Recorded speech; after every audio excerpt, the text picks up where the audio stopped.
할렐루야. 어제가 이제 지난 밤이죠. 지난 밤이 동지였습니다. 동지는 1년 중에 밤이 가장 긴 날이 동지잖아요, 그렇죠? 그래서 유럽을 비롯한 여러 세계 각국에서 1년 중에 가장 큰 축제를, 사실은 동짓날 가장 큰 축제를 하는 국가들이 참 많습니다. 유럽은 대부분 다 그렇습니다. 그래서 동짓날을 새해 첫날로 또 이렇게 즐기는 곳도 많습니다. 우리나라도 동지를 작은 설이라 그러잖아요, 그렇죠? 그래서 팥죽을 먹기도 하는데, 왜 그러냐면 동지를 왜 새해 첫날로 잡냐면은 이제 1년 중에 어둠이 가장 깊고 동지를 지나면 밤보다 낮이 밝아지지 않습니까? 그래서 새로운 해가 이제 시작된다, 새로운 밝음이 있다, 어둠은 물러가고 새로움이 시작된다, 그런 마음에서 이 동지 날을 가장 중요한 절기로 삼았습니다. 예수님께서 태어나신 날은 정확하게 언제인지 모릅니다. 태어나신 날은.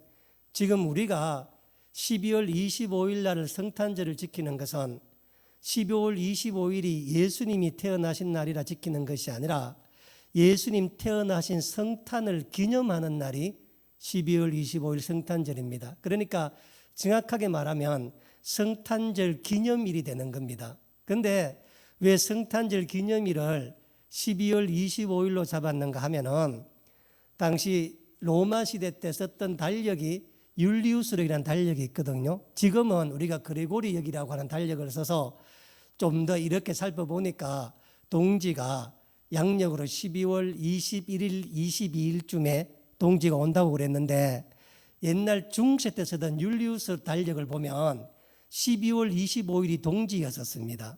그래서 12월 25일 날 이렇게 이제 성탄 기념일로 잡아서 그날로부터 세상의 모든 어둠이 물러가고 예수님 오심으로 말미암아 세상에 빛이 오게 되었다, 생명이 오게 되었다. 그렇게 해서 12월 25일을 성탄 기념일로, 성탄절로 저희들이 지키는 것입니다.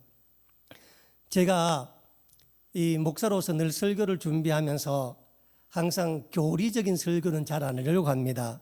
왜냐하면 사실은 좋은 목사는 날마다 성도들이 자든 말든 간에 교리적 설교를 계속해야 됩니다. 그래야 우리가 믿는 믿음이 무엇인지를 알잖아요, 그렇죠? 그래서 우리 기독교는 내가 하나님을 어떻게 섬기는 그 열심보다도 내가 섬기는 하나님이 누구인지에 대해 더 아는 게 더 중요합니다.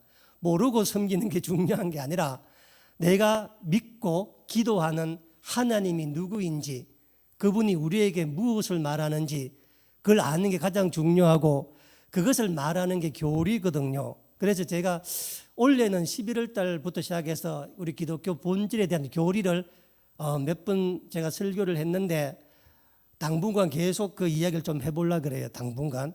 이제 그런데 오늘 여러분과 하려고 하는 이 이야기는 사실 좀 어려운 이야기입니다. 그렇지만은 예수를 믿는다면은 반드시 알아야 될 교리인데, 왜 예수님이 우리의 구원자가 되시는가? 이에 대한 문제입니다. 우리가 기독교인으로 살아가면서 예수님 맨날 기도하고 예수님 우리의 구세주라고 이야기하면서 예수님께서 왜 우리의 하나님이신가에 대한 이 교리에 대한 내용을 모르면 믿어도 믿는 게 아니잖아요, 그렇죠? 그래서 우리 교회에 가장 기본이 되는 구원론에 대한 얘기를 오늘 한번 해보려고 하니까, 혹시 오늘 설교를 듣다가 이해가 안 되면은 유튜브에 올라져 있거든요. 그래서 다시 한번 들어보시고 이번 기회를 통해서 왜 예수님이 하나님이 되시고, 그 예수님이, 그러니까 정확하게 말하면은 2000년 전 갈릴리에 살던 그 청년, 그러니까 왜 우리는 우리의 구원자를 처음부터 신이었던 존재를 구원자로 믿는 게 아니라 2000년 전에 갈릴리에 직접 살았던 우리와 동일하게 육신을 가지고 있었던 그 청년 예수를 왜 우리는 구원자라고 이야기하고 메시아라고 이야기하는가?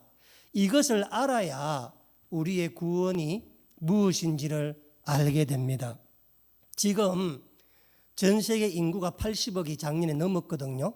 80억이 넘었는데 그 80억 가운데서 43억이 넘는 사람들이 예수님을 우리의 구주로 메시아로 하나님을 우리의 하나님으로 인정을 합니다. 한번 생각해 보세요, 여러분들. 우리는 예수님과 피 한 방울 섞인 게 없는 사람들입니다. 우리는 예수님을 본 적도 없는 사람이고 여기 있는 대부분 사람들 이스라엘 땅에 가보지도 않는 사람들입니다. 그리고 이 기독교만큼 예수님을 하나님으로 믿는 기독교만큼 전 세계에 이렇게 많이 퍼져 있는 종교가 없어요. 불교는 동아시아 지역에만 있는 종교잖아요. 그렇죠? 이슬람교는 중동을 중심으로 있는 종교잖아요. 그런데 기독교만은 이 전 세계 모든 지역에 다 흩어져서 있는데 그 기독교를 믿는 사람이 2000년 전에 실제로 살았던 한 청년, 그 예수를 우리의 구주로 고백하고 전 세계 43억이 넘는 사람이 지난 2000년 동안 그것을 고백하며 왔다면은 여러분도 논리적으로, 이론적으로 도대체 무엇이길래 우리가 예수님을 우리의 메시아로 믿는가라고 하는 것을 교리적으로 알아야 될 필요가 있습니다.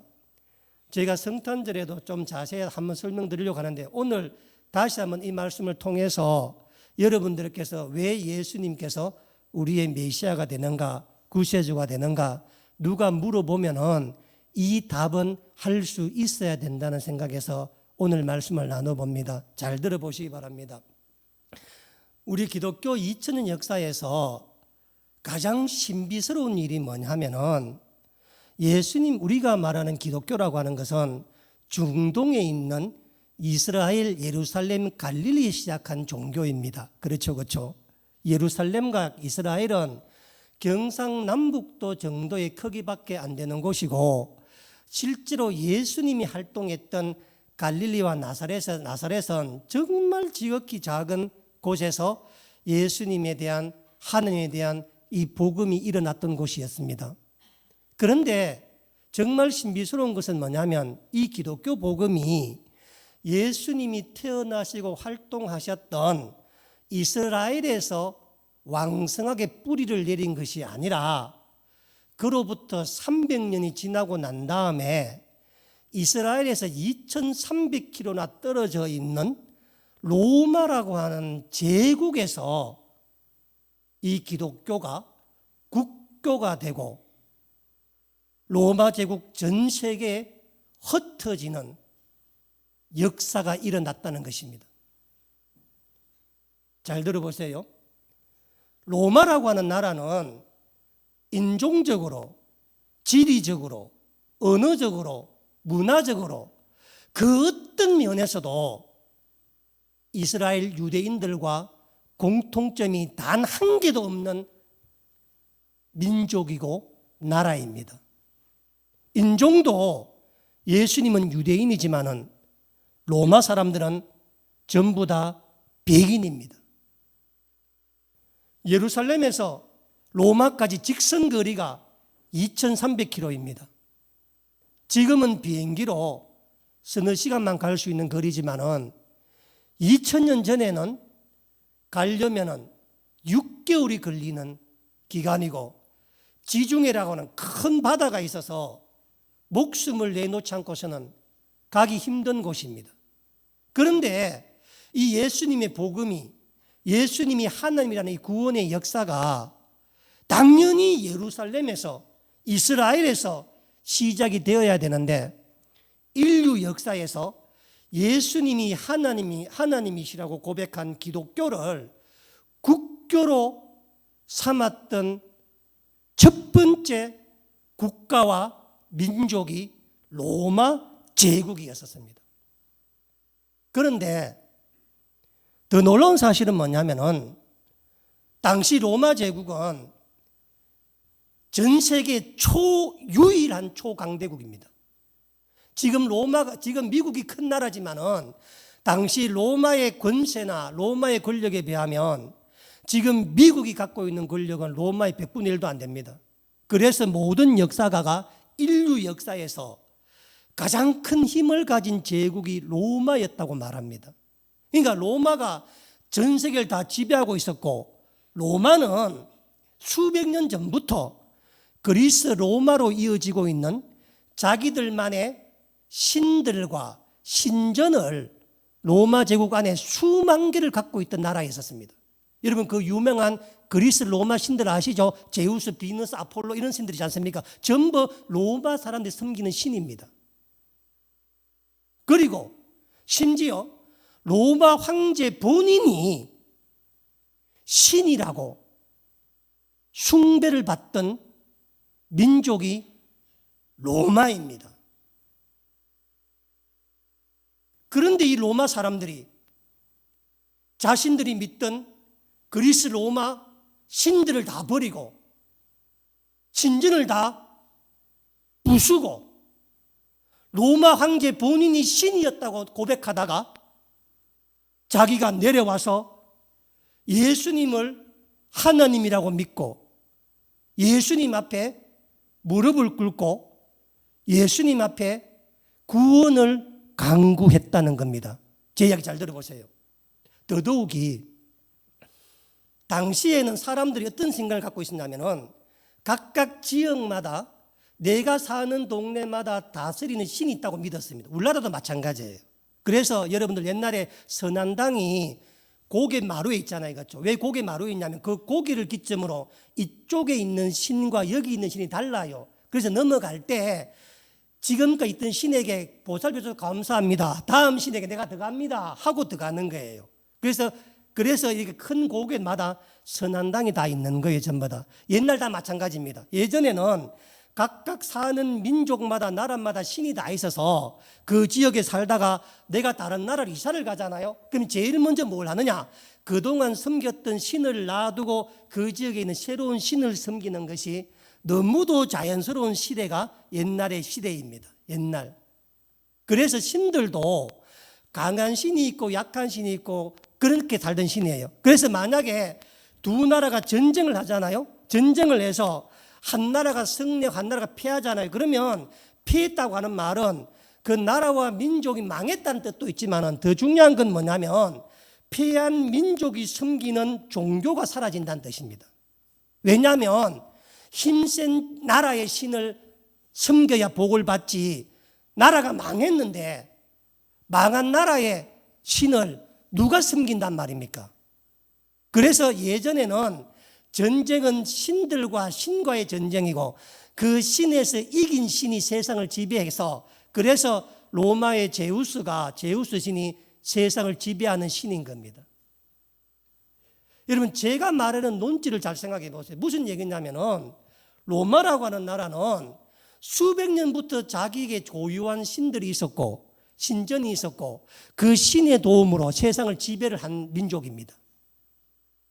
그리고 그 로마가 지배하는 나라들마다 전부 로마의 신전을 세우고 로마의 신을 다 섬기면 따랐고, 심지어 로마 황제도 신이라고 해서 황제를 다 숭배하며 신처럼 모시던 로마에 있었습니다.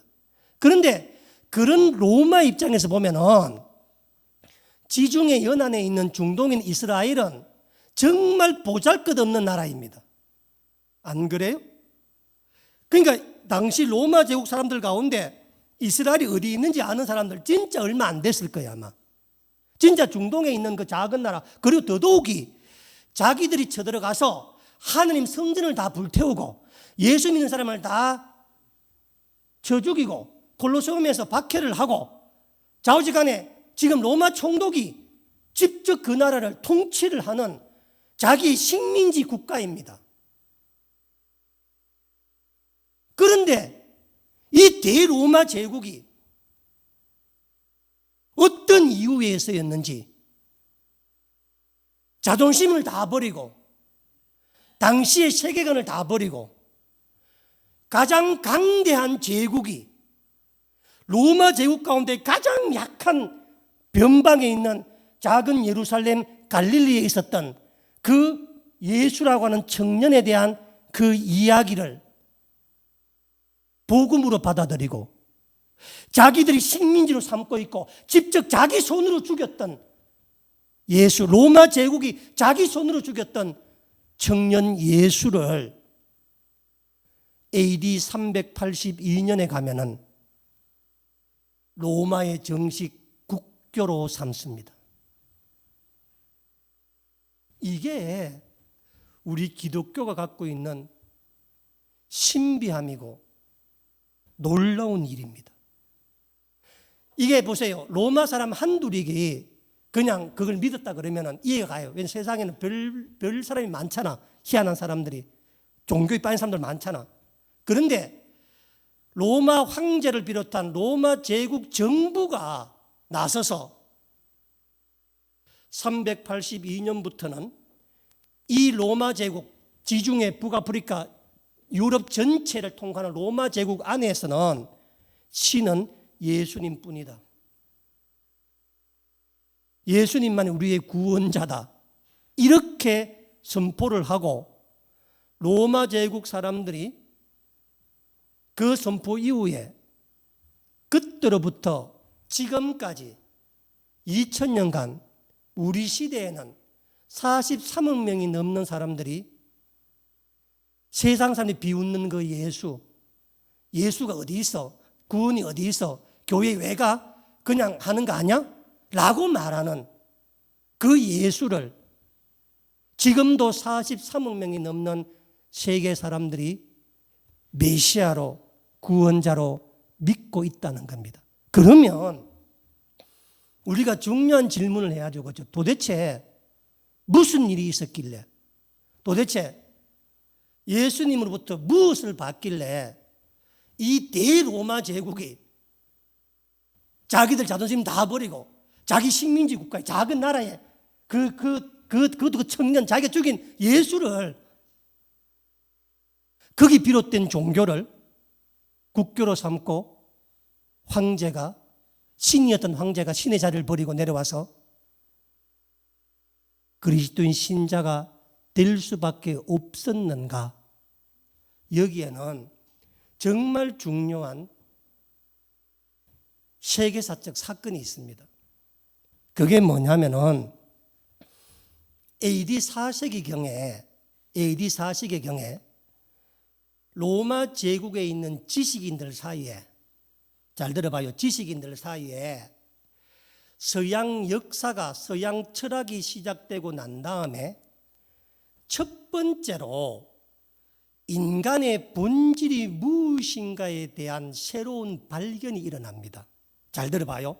그냥 어렵다 잘 들어봐요. 무슨 얘기냐면은 로마 사람들은, 우리도 다 마찬가지예요. 로마 사람들은 처음에 예수님과 하나님이 누구인지를 알아서 구세주로 받아들인 게 아니라 인간의 본질에 대한 새로운 발견을 하고 나니까 인간 본질에 대한 이 영적 결함을 알고 영적 결함을 치유할 구세주가 필요했던 거예요. 그러니까 우리나라도 마찬가지입니다. 17세기에 우리나라의 첫 번째 신자였던 이성훈이라는 사람이 북경에 가서 세례받고 오잖아요.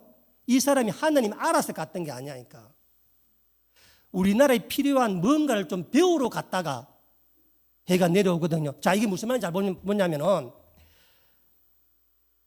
지금까지는 4세기 이전까지는 몰랐는데 4세기 때 유럽의 로마 제국의 지식인들 사이에서 인간은 언제나 항상 악하고 인간은 자기의 욕망을 위해서, 자기의 이익을 위해서 얼마든지 거짓말하고 비윤리적이고 비도덕적이고 사람을 죽이는 일까지 서슴지 않는다는 이 인간의 본질을 깨닫습니다. 무슨 얘기냐면은 콜로세움에서 사람을 죽이잖아요. 그렇죠? 그걸 보고 기뻐하는 겁니다. 그래서 그 전까지는 사람들이 그 생각을 못 했는데 4세기 들어와서 아니 사람이 사람을 금투사로 찔러 죽이는데 틀림없이 잘못된 일인데 왜 저것을 보고 사람들이 기뻐하는가? 왜 환호하는가? 거기에 대한 각성이 일어나는데 제가 좀 더 쉽게 설명드릴게요. 각성이 일어났는데 이 각성을 첫 번째로 각성한 사람이 누구냐면은 어거스틴이라는 사람입니다.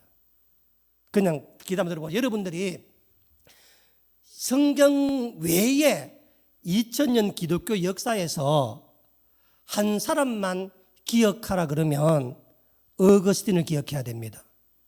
로마식 이름으로는 아울렐리우스 아구스티누스라고 이야기하고 영어로는 어거스틴이 이야기하는데 지금 우리가 알고 있는 모든 구원론의 기초를 놓은 사람이 어거스틴입니다. 이 사람 말 들어보면 여러분 이해가 돼요. 무슨 얘기인지 보세요. 어거스틴은 354년에 기독교가 국교가 되기 전 30년 전에 태어난 사람입니다. 이 사람은 지금의 알제리, 북아프리카에서 태어났는데 당시 북아프리카는 로마가 직접 지배하던 로마의 속국이었습니다. 그리고 당시 북아프리카는 로마 제국 내에서 학문이 가장 뛰어난 곳이 북아프리카에 있었으니까 지금 아프리카 생각하면 안 돼. 지금 아프리카. 그리고 알렉산더 대왕이 그 아프리카 북부를 점령하고 난 다음에 이집트 근처 지중해 연안에 자기 이름을 딴 도시를 만드는데 그 도시가 알렉산드리아입니다. 이 알렉산드리아는 로마 제국 전체의 5개 도시 가운데서 5개의 가장 중요한 도시 가운데 하나가 알렉산드리아니까 알렉산드리아인데 이 알렉산드리아가 북아프리카 전체 지역의 수도였었습니다. 그런데 이 북아프리카 알렉산드리아가 로마 제국 안에서 가장 큰 도서관이 있던 곳이 알렉산드리아입니다. 로마가 아니에요. 그리스가 아니에요. 로마 제국 당시 때 가장 큰 도서관이 있던 곳이었냐면 북아프리카 알렉산드리아. 그래서 제가 성지순례가 꼭 가보고 싶다는 곳이 그곳이 바로 알렉산드리아입니다. 그곳에 가장 큰 도서관이 있는 그곳에 주변에서 어거스틴이 태어납니다. 어거스틴은 머리가 천재였는데 그의 나이 30 정도가 되었을 때 로마 제국 전체에서 가장 학문적으로 명성을 날리는 대학자였었습니다. 어거스틴은 자기 당대에 그가 볼 수 있는 모든 그리스 헬라 철학뿐만 아니라 로마의 문헌을 다 섭렵한 사람입니다. 지식이 얼마나 방대한 사람이었는가. 당대 최고의 학자가 어거스틴이었습니다. 그리고 당시 귀족이나 황족이 아닌 평민이 꿈꾸는 최고의 출세하는 게 뭐냐면은 수사학자가 되는 거예요. 수사학자가. 들어보세요. 수사학은 뭐냐면은 내가 가지고 있는 내 의견이나 내 주장을 상대방에게 설득하는 말의 기술과 방법을 가리키는 게 수사학입니다. 수사학은 예나 지금이나 제일 중요한 학문이에요. 이 가장 훌륭한 수사학자가 누구냐? 예수님이에요. 예수님께서 항상 천국을 뭐로 들어요? 비유로 들잖아요. 비유. 이 메타포, 이게 수사학을 영어로 메타포라고 이야기합니다. 그러니까 무슨 말이냐면 로마가 전 유럽을 지배했는데 로마의 원로원들이, 황제들이 세상을 지배하려면은 수많은 속국을 지배하려면은 말의 기술이 있어야 되는 겁니다. 언변의 기술. 내 정책을 설득하고 내 마음을 설득해서 함께하는 겁니다. 지금 우리나라의 정치가 어려운 것은 수사학이 없어서 그래. 오로지 내 주장만, 상대를 설득하고 내 주장만 했기 때문에 그런 거라. 그래서 당시에 정치인이 되려고 하는 사람들, 귀족이나 정치인이나 황족들은 무조건 수사학을 공부를 해야 되는데 어거스틴이 당대 최고의 수사학자였었습니다. 어거스틴이. 그러니까 밀라노나 로마에서 황족이나 귀족이나 정치인들이 어거스틴을 만나서 어거스틴에게 개인 지도를 받는 게 꿈이라. 어거스틴이 당대 최고의 수사학자라 말은 뭐냐면은 당대 최고의 말을 제일 잘하는 사람이고, 당대 최고의 가장 논리적인 사람이고, 당대 최고의 무엇을 물어도 막힘이 없는 사람이 어거스틴입니다. 그래서 어거스틴은 젊은 나이에 평민으로서 출세할 수 있는 최고의 길에 간 사람이 어거스틴이니까, 돈이면 돈, 학문이면 학문, 뭐 명예면 명예, 지식이면 지식, 어떤 거 하나도 어거스틴을 당해낼 사람이 없을 정도로 어거스틴 당대 최고의 잘 나가던 사람이었습니다. 그 남 들어보세요. 그런데 이 어거스틴에게는 남에게 말 못할, 절대 남에게 말 못할 큰 고민이 하나가 있었습니다. 그 고민이 뭐냐면은 자신이 당대 최고의 학자이고, 자신이 당대 최고의 수사학자이고, 자신이 당대 최고의 사상가임에도 불구하고, 세상 모든 지식을 다 알매도 불구하고 그 지식으로 자기 안에 일어나고 있는 욕망을 제어하지 못한다는 것을 깨닫게 됩니다. 무슨 얘기냐면은, 내가 철학을 제일 잘 알고 내가 사상을 제일 잘 아는데, 그런데 자기 안에 있는 어떤 여인에 대한 욕정이나 어떤 자기 안에 있는 지극히 말단의 기초적인 욕망을 자에 가지고 있는 학문으로도 지식으로도 해결이 안 돼. 끊임없이 안 그런 척, 거룩한 척, 많이 아는 척, 죄 없는 척 하지만 돌아서면은 자기 안에 있는 원초적인 욕망 때문에 무너져가는 자기 모습을 봅니다. 고백론에 그런 말이 나와요. 한번 들어봐. 이 어거스틴이 어릴 때 자기 집 옆에 있잖아요. 예를 들어서 배나무가 하나 있어, 배나무가. 그런데 자기는 배도 안 고파. 그런데도 불구하고 괜히 심심해서 배를 따가 한번 묶고 버리고 또 묶고 버리는 거라. 배가 고파서 먹으면 이해가 되잖아요. 그렇죠? 배도 안 고프고 따서 시장에 팔 것도 아니고 한번 베어 묶고 버리는 이 희한한 일을 내가 왜 멈추지 못하고 계속하고 있을까? 쉽게 말하면은 여러분께서 어느 웅덩이에 갔는데 웅덩이에 깨구리가 있어. 돌 던지 안 던져? 던지는 게 내 인생에 아무 상관이 없어. 그런데도 그 깨구리를 맞추려고 열심히 계속 돌을 던지잖아요. 그렇죠? 이게 뭔가라는 거라. 그래서 왜 이런 생각을 했냐면은 당시에 로마 제국에는 가장 중요한 사상을 제공했던 게 소크라테스입니다. 그냥 들어보세요. 여러분 서양 역사에서는 가장 중요한 사람이 소크라테스고 동양의 공자라 그러잖아요. 그죠? 소크라테스의 이론이 뭐냐면, 이런 이론, 소크라테스의 이론이 뭐냐면은 사람에게는, 잘 들어봐요, 이성이 있는데 이성은 뭐냐? 선과 악을 분별하는 능력이다. 이성은. 그래서 사람이 악을 저지르는 이유는 선과 악이 무엇인지 몰라서 악을 저지르지, 선과 악이 무엇인지를 밝히 가르쳐 알게 한다면은 선과 악을 가르는 능력이 있는 인간이 어떻게 악을 행할 수 있겠는가?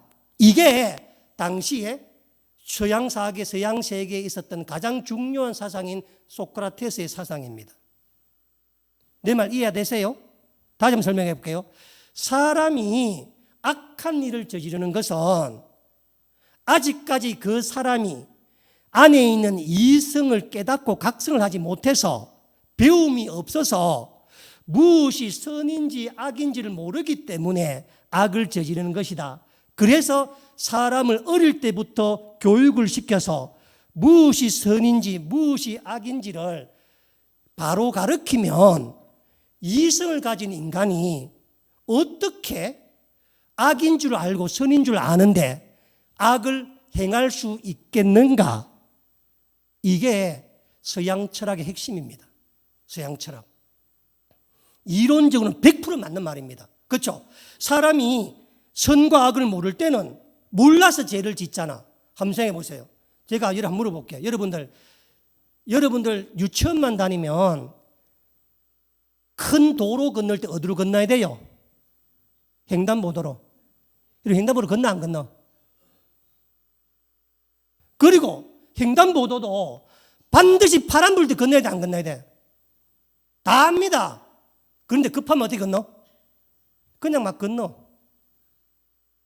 이게 무슨 얘기냐면은 어거스틴의 고민이 뭐냐면은 분명하게 소크라테스가 아리스토텔레스 플라톤의 지금까지 우리가 수백 년간 믿어왔던 서양 철학이 서양 가르침이 인간이 죄를 짓는 이유가 선악을 분별치 못해서 죄를 지어서 그래서 선악을 분별하도록 이거 하면 돼, 이거 하면 안 돼 법까지 만들어서 법이 뭐냐면 선악의 기준이에요. 법을 만들어서 요렇게 하면은 되고 요거 뭐 처벌받아 라고 정해 놓으면 법이 정해지면 이성을 가진 선악을 분별하는 사람이 어떻게 악인 줄 알면서 악을 저지를 수 있겠는가?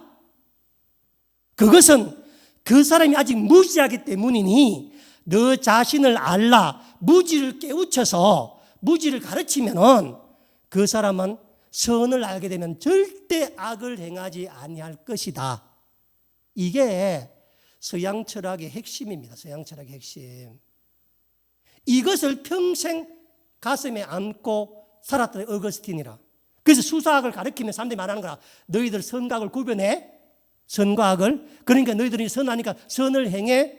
이렇게 가르쳤는데 정작 자기는 뭐예요? 돌아서니까 뭐예요? 자기 안에 있는 뭐예요? 욕망의 악을 제하지 못하는 거라. 여러분, 세상에서 살인이 나쁘다는 건 모르는 사람이 있겠어요, 없겠어요? 대답해 봐요.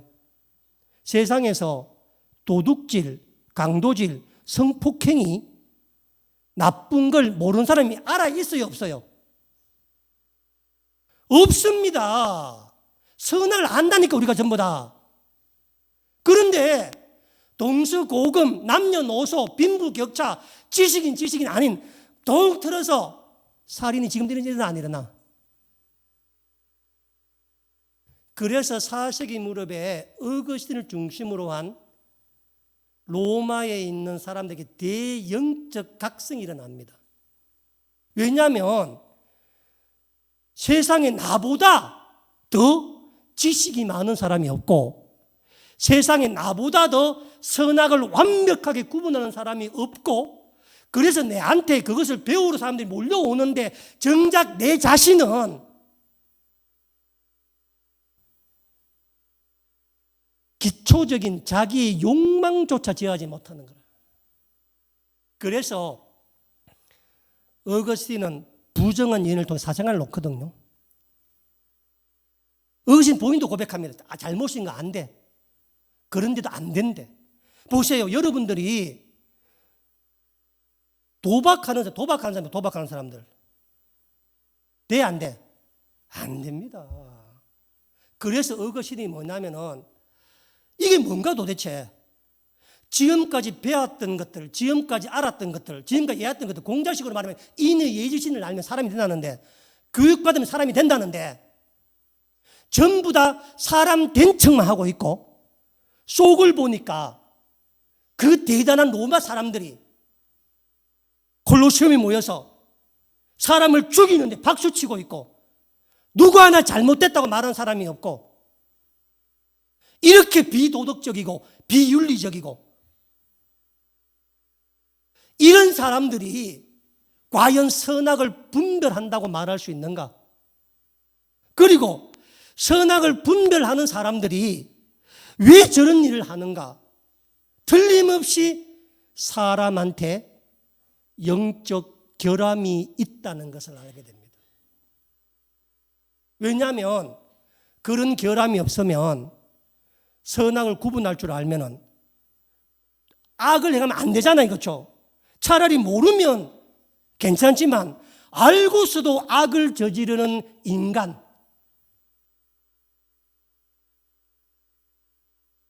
잘못임을 알면서도 계속 그 잘못으로 계속 나가는 거. 뇌물 한번 받잖아요. 그렇죠?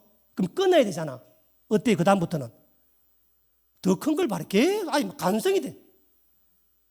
다 잘못 다 안다고. 주는 사람도 잘못, 반 사람 다 알아. 전부 다. 그래서 영적 대각성이 4세기의 로마 사회 안에 일어납니다. 인간이 이렇게 살다가는, 이렇게 진행되다가는 이 인간에게 무슨 소망이 있겠는가? 이 인간에게 틀림없이 영적 결함이 있는데 그 영적 결함이 뭘까? 아무리 찾아보고 아무리 세상을 돌아봐도 답이 없는 겁니다. 왜? 서양 철학에는 소크라테스, 플라토, 아리스토텔레스, 내가 방금 이야기했잖아. 전부 그 이야기라. 선악을 분별해라.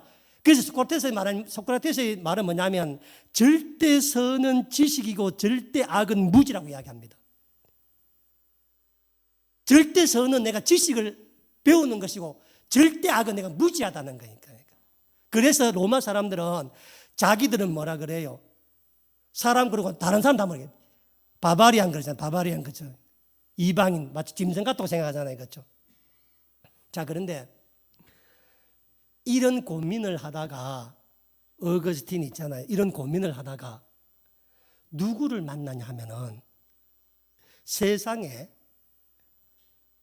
어느 날 성경을 봤는데 원래 어거스틴의 어머니 모니카가 되게 독실한 기독교 신자거든요. 그런데 어거스틴 안 갔어. 어느 날 성경을 보다가 세상에 300년 전에 자기와 똑같은 고민을 한 사람을 본 겁니다. 이미 자기들은 이제서야 이 인간의 본질에 대한 고민을 하는데 이미 300년 전에 똑같은 고민을 한 사람이 있는데 그 사람이 바로 로마 사람들에게 너희들 이럴 거야, 이런 마음 가질 거야 라고 하는 편지를 300년 전에 보낸 사람이 있었는데 그 사람이 오늘 성경 읽었던 본문의 사도 바울입니다. 자, 보세요. 무슨 얘기인가? 우리 15절만 15절 사도 바울 15절 보세요. 오늘 잘 들어보. 15절 다 펴보. 15절에 우리 8장 15절에 자, 지금 사도 바울이 말하는 거예요. 내가 행하는 것을 내가 알지 못하노니. 보세요. 내 자신이 내가 행한 건 내가 알지 못하노니 곧 내가 원하는 것은 행하지 아니하고 도리어 미워하는 것을 행함이라. 사도 바울은 정직하게 고백합니다. 나는 내가 지금 행하는 것도 뭔지 모른다. 나는 선을 행하고 싶은데 항상 미워하는 것만 행하는 도다. 자, 아까 내가 그랬잖아요. 여기 보세요. 도박을 좋아하는 사람은요, 이 걱정하는 가족들이 뭐라 그러냐면 내가 도박 2번 다시 뭘 자른다고? 손모가지 자르고 각서 쓰잖아요. 해요, 안 해요? 지가 하는 일을 몰라. 자, 인간의 본질은 뭐냐면은 지금 내가 하고 있는 이 일을 내가 모른다는 거예요. 내가 하고 있는 이 일을. 그리고 나는 선을 행하고 싶은 마음이 막 같은데 내 몸은 뭘 행한다는 거야? 내 몸은 죄를 행한다는 거야. 19절에 내가 원하는 바 선은 행하지 아니하고 도리어 원하지 않는 바 악을 행하는도다. 어거스틴이 보니까 자기의 고민이 여기 그대로 있는 거야. 자기 고민이 지금 로마의 영적인 문제가 여기 그대로 있는 거라.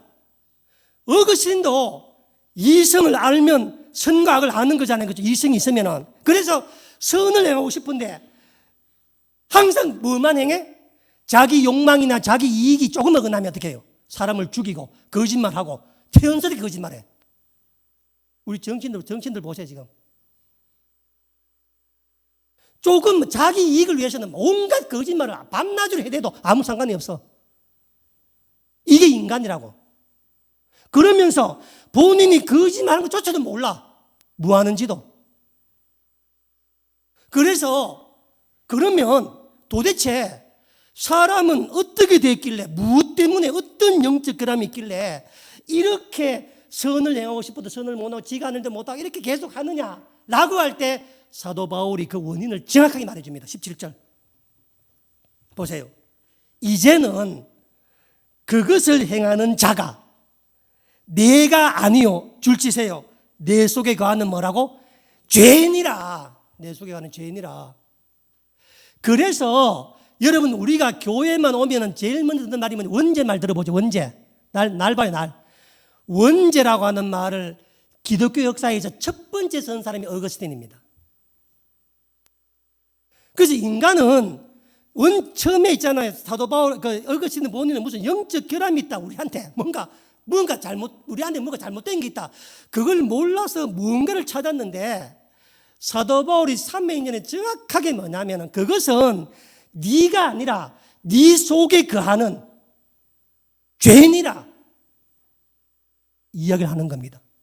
자, 다시 한번 19절 보시죠. 19절에 그래서 내가 원하는 바 선은 행하지 아니하고 도리어 원하지 않는 바 악을 행하도다. 20절 만일 내가 원하지 아니하는 그것을 하면 이를 행하는 자는 내가 아니요 누구라고? 내 속에 거하는 죄인이라. 여러분들이 살아가면서 마음은 원의로운데 항상 나는 부모님께 효도해야지, 나는 내 자식들 잘 돌봐야지, 부부관계 사이 좋아야 돼 하지만 말은 뭐야? 항상 픽픽 나오잖아. 그거는 여러분이 한 말에는 누구라고? 여러분 속에 있는 죄인데 그 죄를 사람의 능력으로는 제어할 수 없다는 게 어거스틴의 결론입니다. 영적 결함이기 때문에. 그래서 여러분들이 막 입에서 무슨 안 좋은 소리 나오고 당신은 그 말밖에 못해? 이런 말 하잖아. 싸우면은 그렇게 하는 그 일들이 여러분 입에서 여러분 마음은 그래서 항상 죄 때문에 나오는 게 뭐냐면요. 죄책감, 자괴감, 후회라. 그때 내가 그 말 왜 했을까? 그래 안 그래? 여러분 속에 후회가 있다는 말은 뭐냐면 그때 그 말이 내 본심이 아니고 뭐였다는 거예요. 내 안에 있는 뭐가 나갔다는 거라. 그러니까 항상 그 말은 봐라, 네 실력이 봐라, 네가 그밖에 안 되네. 너는 맨날 그것도 아니거든. 그런데 항상 죄책감, 죄의식을 사는 거라. 이게 죄라 우리 안에 있는 거 있잖아요. 그래서 21절 보세요. 그러므로 사도 바울 내가 한 법은요 법이 아니고 법칙을 말하는 겁니다. 다시 말해서 사도 바울이 뭐냐면 내가 보니까 사람 안에는 어떤 규칙이 있다는 법칙이. 그게 뭐냐면은 곧 선을 행하기 원하는 나에게 악이 뭐라고? 함께 있는 거라. 그러니까 사도 바울이 보니까 사람 안에는 어떤 규칙과 법칙이 있는데 선을 행하고 싶은 마음과 함께 악도 함께 있다는 거예요. 보세요. 그래서 22절 내 속사람으로는 내 마음으로는 하나님의 법을 즐거워 따르고 싶은데 23절에 내 지체 속에 한 다른 법이 내 마음의 법과 싸워 내 지체 속에서 죄의 법으로 나를 사로잡는 것을 보는, 사로잡는 본다는 건 죄의 종으로 만든다는 뜻입니다. 이해되시지 못하 그렇죠? 무슨 말이냐면은 어거스틴이 그렇게 입만 열면은 수사를 가르치고 입만 열면 지식 가르치고 번절했는데 자기는 돌아서면 자기 안에 있는 욕망을 제어하지 못하고 나쁜 짓을 계속한 자기 욕망을 바라보면서 지식과 알미 다르고 몸과 생각이 다르고 이게 왜 그런가 그래서 그런 고민을 했는데 사도 바울이 정확하게 말해주는 게 뭐냐면은 사람 안에는 어떤 규칙이 있는데 선을 행하고 싶은 마음과 악을 함께 있다. 그래서 우리 속 사람으로는 하나님의 법을 즐거워하지만 내 지체 안에 있는 또 다른 죄의 법이, 내 몸 안에 있는 죄의 법이 나를 사로잡아 죄의 종으로 만들어가는도다 라고 인간의 본질을 깨닫습니다. 인간의 본질을. 여러분들도 사람이 사람의 살인을 하잖아요. 그렇죠? 몰라서 하는 게 아니야. 나쁜 거 알아. 안다고. 그렇지만 그때 자기 욕망을 못 이겨. 자기 욕망을. 어제 그저께 일본에 난 기사를 보니까 초등학교인가요? 교장 선생이 어린 여학생을 성폭행을 많이 했대요. 그분 답이 뭔지 알아요? 자기 욕망을 못 참았대. 자기 욕망을. 다 그래. 근데 뭐냐면은 여러분 다 마찬가지. 여러분이 이익에 반할 때, 여러분이 어떤 무슨 욕망에 여러분들이 무슨 이익에 반할 때 무엇인지 다 안다고. 사람은 전부 다. 왜냐하면 우리 안에 그런 규칙이 있다는 것, 법칙이라는 사도바울이 깨닫게 되었다는 겁니다. 그러니까 이렇게 설명되고 나니까 열 안에 있는 사람의 모든 죄나 모든 내 마음의 욕망에 대한 것이 해결 다 되는 거라. 그런데 문제가 뭐냐면 깨닫게 되고 나니까 24절 보세요. 오호라 나는 공고한 사람. 여기 공고하다는 말은 뭐냐면요, 비참하다는 거니까. 왜냐하면 사도 바울이 생각해 보니까 사도 바울 본인도 가마리엘 문화의 최고로 공부한 사람이고 진짜 지식인 중에 지식인이고 정말 잘하는데, 그런 자기가 선과 악을 아는데 원하는 선은 행하지 못하고 끊임없이 악만 행하는 자기 모습 보니까 비참하게 이럴 데 없는 거라. 마음은 착하게 살라 그러는데 몸은 자꾸 나쁜 곳으로 가는 거라. 그 둘 사이에서 끝까지 마음이 몸을 못 이겨서 몸에게 지는, 그러니까 이성을 가진 우리가 내 육신을 못 이겨서 항상 육신에 끌려다녀 죄의 종 노릇하는 우리 자신을 보니까 얼마나 비참한가. 그래서 사도 바울이 이 비참한 이 사망의 몸, 이 육신에서 누가 우리를 구원해낼 수 있을까? 이야기를 하는데 사도 바울이 25절에 정답을 줍니다. 우리 주 예수 그리스도로 말미암아 하나님께 감사하리로다. 여기서 날 건져내실 분은 예수 그리스도밖에 없다고 이야기를 합니다. 자, 그러면서 사도 바울이 인간이 어떤가, 인간을 정의를 다음과 같이 내립니다. 20을 보세요. 그런즉 사람의 존재가 뭐냐? 사람은 자기 자신의 마음으로는 하나님의 법을, 자신의 육신으로는 죄의 법을 평생 섬기는 자다. 그래서 예수 믿었다고 죄인이 안 되는 게 아니에요. 여기서 말하는 죄인은 예수 믿었다고 세상에서 착하게 사는 게 아니야. 예수를 믿어도 뭐가 일어난다는 거라? 자기 안에 욕망이 육신의 법을 이길 수 없는 게 인간이라는 거라. 그래서 이 비참할 때, 이 비참한 내 자신을 도대체 누가 건져낼 수 있을까? 누가 나를 구해줄 수 있을까? 그리고 계속적으로 평생을 비참하게 살아가는 이 나를, 어떻게 나를, 영혼을, 영적 결함을 나를 치유할 수 있을 것인가 라고 이야기했을 때 어거스틴과 로마 지식인이 로마 제국 전체에서 얻은 답이 예수님이라는 겁니다. 자, 그러면 이런 질문 들 거예요. 아니, 도대체 왜 예수인가? 어디 신이 예수뿐인가? 그렇지 않아요, 그렇죠? 왜 예수인가라는 겁니다. 왜냐하면 사도 바울이 말하는 영적 결함은, 보세요, 영적 결함은 우리를 제어하지 못하는 게 17절 19절에 내 안에는 뭐라 그랬어요? 죄라 그랬잖아요. 죄. 이 죄가 뭐냐면은 하나님은 원래 우리 안에 하나님 법만 따르도록 만드셨는데 에덴 동산에서 사람이 사단의 꾀임에 빠져서 하나님 말씀을 어기고 명령을 어겨서 선악과 먹는 바람에 쫓겨났잖아요. 그렇죠? 쫓겨나서 하나님과 우리 사이가 뭐예요? 멀어진 거예요. 죄라고 하는 것은 뭐냐면은 하나님과 내 사이가 멀어진 거라. 그래서 우리가 신앙생활하는 그리스도인이 신앙생활하지 않는 사람보다 훨씬 더 도덕적입니다. 왜? 항상 하나님 나를 지켜보고 있다고 믿기 때문에 그렇습니다. 자, 그러면 이 죄를 회복시키려면 어떻게 돼야 되겠어요? 멀어진 둘 사이, 보세요. 부부가 싸웠어. 이혼하려고 그래. 그러면 어디가 중재를 해요? 법원 판사를 만나잖아, 그렇지? 누구 상담을 하잖아. 우리도 하나님하고 인간 사이가 제로 멀어졌으면 누군가가 중간에 중보자, 중재자, 화해자가 나와야 돼. 그렇죠? 화해자가 나와야 되는데 문제가 뭐냐면은 그 화해자가 한쪽 편 들면 돼, 안 돼? 그럼 난리 나죠, 그죠? 한쪽 편 든다는 말이 자기 욕망이 움직인다는 뜻이잖아. 그러면 하나님과 인간 사이가 멀어졌는데 그 사이를 가장 완벽하게 화해를 시킬 수 있는 중재자가 있다면 이론적으로 어떤 분이 해야 되겠어요? 완벽한 하나님이면서 완벽한 사람이어야만 되잖아요, 그렇죠? 무슨 말 이해되겠어요?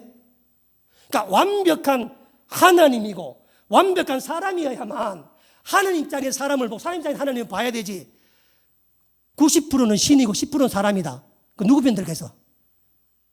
하나님 편 드는 거라. 그래서 성육신, 성탄절, 하나님이 예수님 동정녀 마리아 통해 이 땅에 태어났다고 하는 그 성육 인카네이션의 말은 뭐냐면 구원론에 대한 이론적, 교리적인 정답을 말하는 겁니다. 다른 신은 안 돼. 다른 신은 왜? 신이기 때문에. 중재가 안 돼, 중재가. 화해가 안 돼. 그래서 신학적으로, 조직 신학적으로 예수님의 정의는 뭐냐면은 온전한 하나님인 동시에 온전한 사람이다. 그분만이 구원해 줄 수 있다는, 그러니까 이 로마 제국의 지식인들의 논리로 봤을 때는 가장 완벽한 신인 겁니다. 가장 완벽한. 그것을 찾고 구할 때 성령의 기름 부음이 있어서 진리를 깨닫게 되는 거라. 처음에는 지식으로 다가갔다가. 그래서 여러분 세상 사람들이 있잖아요. 한번 들어보세요. 이 논리 좀, 세상 사람들이 있다고 믿고 있는 신들 보세요. 저는 제일 웃긴 게 뭐냐면은 사람이 열심히 돌을 닦으면 신이 된대. 사람이 한 50년 금강산에 가 있으면 부처가 된대. 여러분 자신을 보세요. 여러분 자신이 50년 닦으면 욕망 제어할 수 있어 없어? 안 해? 그리고 설사 100% 좋아 알았어. 그래서 50년에 부처가 되어서 신이 되어서 그러면 지는 구원하지 다른 사람은 어떻게 해? 다른 사람은 극단적인 이기주의가 그런 종교입니다. 지만 도 닦아서 신대에서 구원받으려는 종교. 그런데 기독교는 하나님이 사람이 되어 오셔서 그를 믿는 모든 자가 구원을 받아. 구원이 열려 있는 거라. 그러니까 무슨 금강산에 도 닦는 한두 사람만 구원받는 게 아니고 그거는 종교의 가치도 없는 거라. 그런 거는 사람을 속이는 것이지 있잖아요. 그러니까 한번 생각해 보세요. 여러분 캄보디아나 라오스나 태국 가면요, 오후만 다 같이 가면 아침마다 스님 탁발하러 다니냐, 밥 얻으러 다녀. 밥 얻으러 다니는 스님의 고민과 직장에서 그 밥 만드는 일반인의 고민이 같아야 달라요. 밥 얻어 먹는 사람 상상도 못. 산에 있는 사람들이 무슨 세상을 알아? 도 닦는 사람들이 우리의 고민을, 이 영적 갈등을, 영적 고민을. 그래서 자기 스스로 수백 년 수행하면 신이 된다고 가르치는 종교들은 그렇게도 안 될 뿐만 아니라 인간은 자기 욕망을 제어를 못한다니까. 왜냐하면 그런 법칙이 있다니까 우리한테. 그리고 설사 그렇게 가더라도 자기 혼자만 구면 나머지 다 버리는 거라. 다 세상 사람 전부 다. 그런데 하나님은 신이 인간이 되셔서 세상 모든 만민을 다 구원하시는데 구원의 방법이 뭐냐? 요한복음 3장 16절에 하나님 세상이 이처럼 사랑하사 독생을 주셨으니 이는 저를 믿는 자마다 멸망치 않고 영생에 이르게 하려 합니다. 마지막 이 말씀 마치겠습니다. 여러분이 하나님이 누구인지 아는 건 매우 중요합니다. 그 이전에 여러분이 누구인지를 알아야 되니까. 그래서 오늘 사도 바울이 로마서 7장에 이 한 장 안에만 나라고 하는 표현을 33번 씁니다. 내가, 내 지체가, 내 속에, 내 안에 33번 써 나라는 말을. 이 공고한 사망의 늪에 누구 나를 건져내려. 이렇게 조금만 더 미워하고 조금만 싸우고 헐떡고 하는 이런 나를 어떻게 내가 이 육신의 죽음에 건져낼 수 있으라. 예수님 뿐이었다는 겁니다. 그래서 오늘 말씀을 통해서 여러분들 교리적으로 이해하시고 이 말씀 깨닫게 해달라 하는 게 기도하실 때 인카네이션, 이 성탄의 신비, 왜 예수님께서 인간의 몸을 입고 왔을까? 왜 신으로서 그냥 구원해 주면 되지? 왜 번거롭게 사람이 되셨는가? 왜냐하면 죄의 해결은 중재자, 화해자가 될 수밖에 없기 때문에 그렇습니다. 말씀이 이해가 안 되신 분들은 다시 한 번 더 듣고 이해를 하시고 충분히 이 교리를 다 습득해서 축원합니다. 기도하겠습니다.